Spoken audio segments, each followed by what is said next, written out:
A Nintendo venceu uma guerra de braço judicial contra o principal emulador do Switch. Na internet brasileira, essa disputa reacendeu o debate sobre a nossa relação com videogames e pirataria, que eu diria uma relação, assim, de muito amor. As informações quem vai trazer pra gente é o nosso maravilhoso Marcelos. Vamos lá, aqui no Plantão.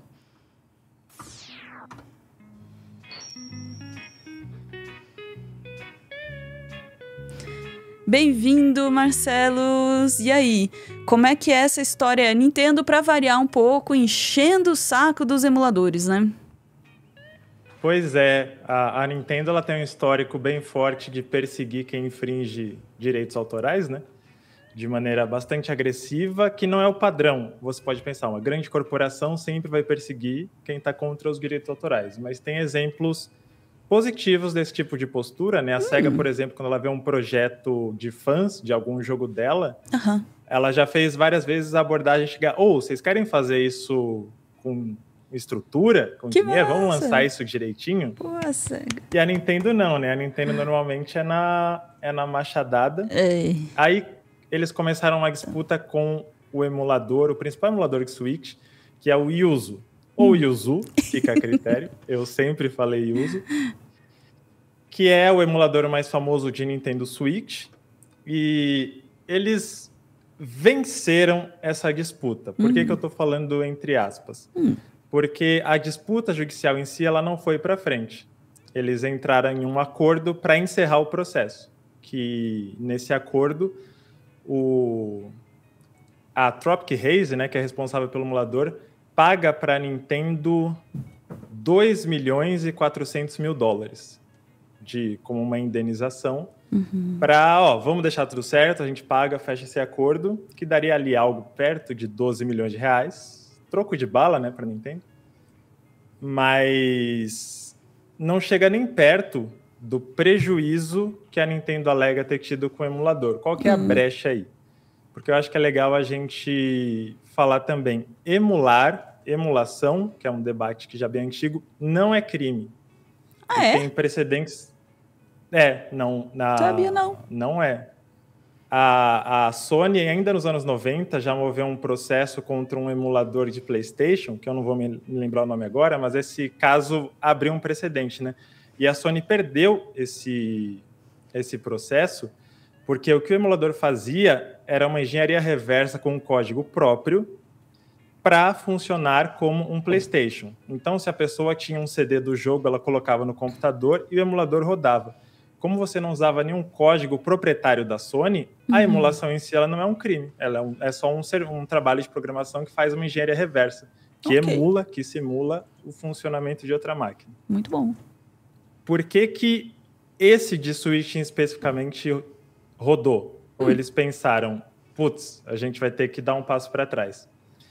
Porque eles usavam uma chave para o emulador funcionar, que essa sim, o ato de gerar essa chave, de ensinar como aplicar essa chave é um código criptografado da Nintendo. Putz. Que aí sim, eles podem liberar só o emulador no site deles, mas eles ensinarem a usar essa chave já incita a pirataria do código nativo, né? E aí vem o caso, né, que é uma área bem cinza, mas por que você usa emulador? Para rodar jogos. Se esses jogos são ROMs, que é aqueles jogos que a gente baixa, aí sim é pirataria. Então você pode fabricar e divulgar o emulador, e esse emulador pode rodar versões de jogos que o usuário comprou de fato. Mas o lance de distribuir ROMs que não foram comprados e tudo mais, aí entra a parte da pirataria. E é uma área muito cinza, né? Você vê que tem várias brechas aí. O principal argumento da Nintendo nesse caso era o último Zelda, sabe? O Tears of the Kingdom. Ele foi muito compartilhado antes do lançamento do jogo. E no Discord, nos canais da galera do Yuzu, ele foi meio que endossado, né? A você ter builds, eles cobravam para você ter versão mais recente do emulador, e essa versão mais recente jogava um jogo ainda não lançado. Aí que entrou a brecha. Ok. Daí fica difícil, né, gente?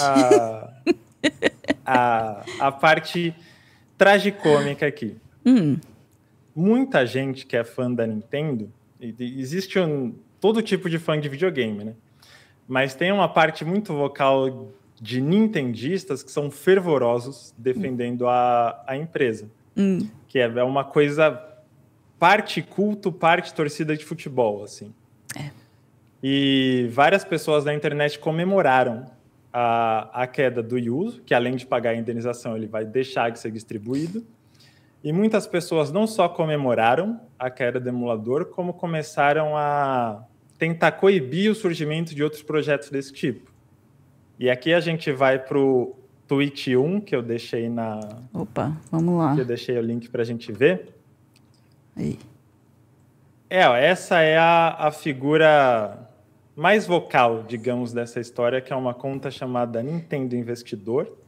Eita. Que ele fala: acabei de descobrir que a Nintendo tem um e-mail de instruções para denunciar ROMs, cópias de jogos, emuladores e atividades ilegais. Ai, que X9. E aí ele compartilha o e-mail para denúncia e usa uma arte gerada por inteligência artificial. Que só isso se a Nintendo vê isso, ela já cai atrás também. Então... Esse Mario aí não tem autorização para ser usado também. Não. As pessoas podem perguntar por que é uma linguiça ou uma salsicha, não sei o que raios é isso, mas por um outro cara chamado Linguiça no Twitter que tá tentando reativar esse projeto, né? Se a gente for pro tweet 2, vai fazer mais sentido o que eu tô falando. Aqui. Isso. Aqui ele tá falando sobre denunciar, e aí tem esse senhor Linguiça que está com um projeto engatilhado para reviver o emulador, né? E se descer um pouquinho, é engraçado que tem uma nota da comunidade falando: emulação não é crime. Emulação é a forma mais eficaz de preservar o acesso aos jogos no futuro para todos.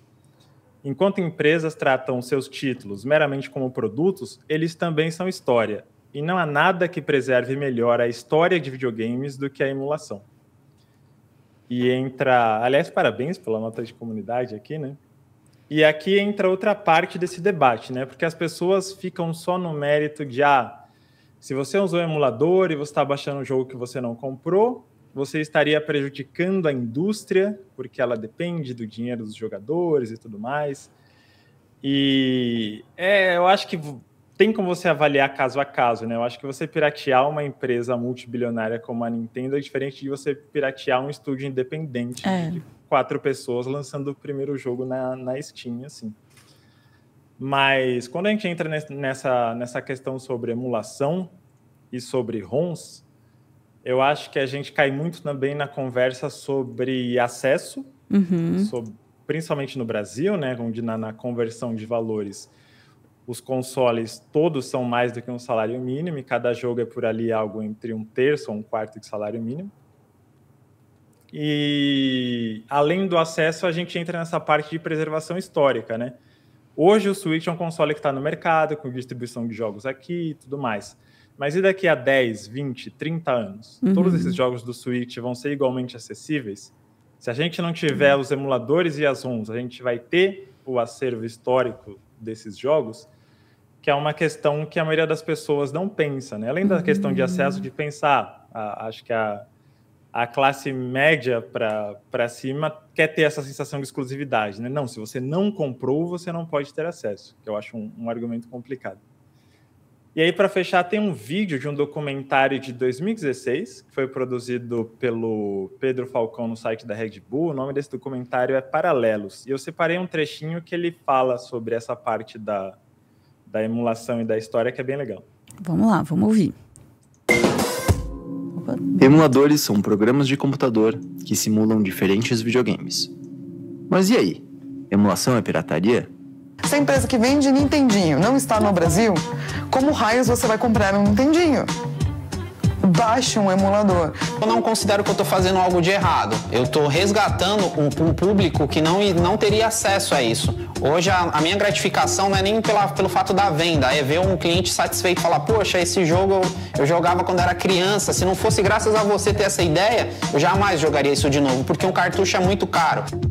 a lot of people who are doing incredible work to save video game history are seen as pirates, and that's unfortunate because they're heroes, they're archivists, they're saving the cultural history of the 20th century's greatest artistic innovation, which is video games.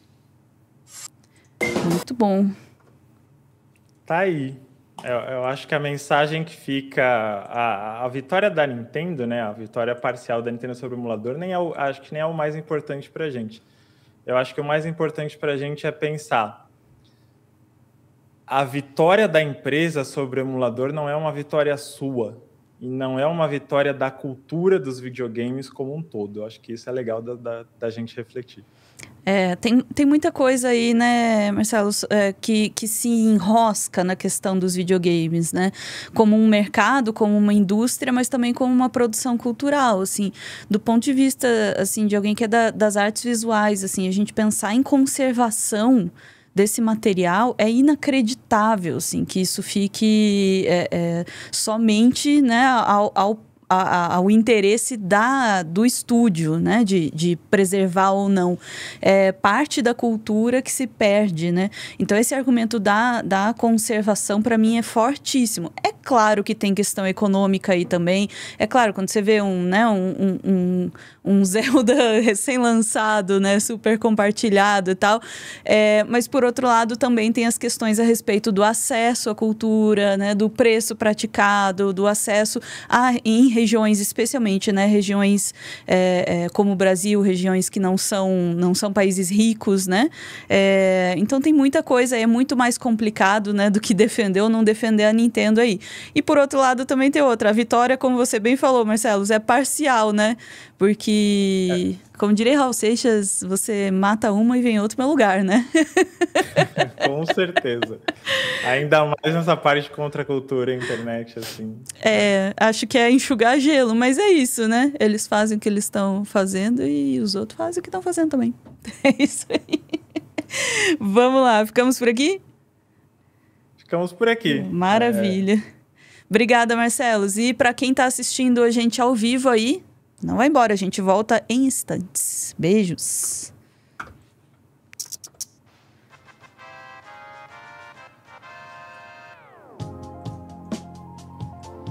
Nintendo, deixa a gente jogar os joguinhos, por favor.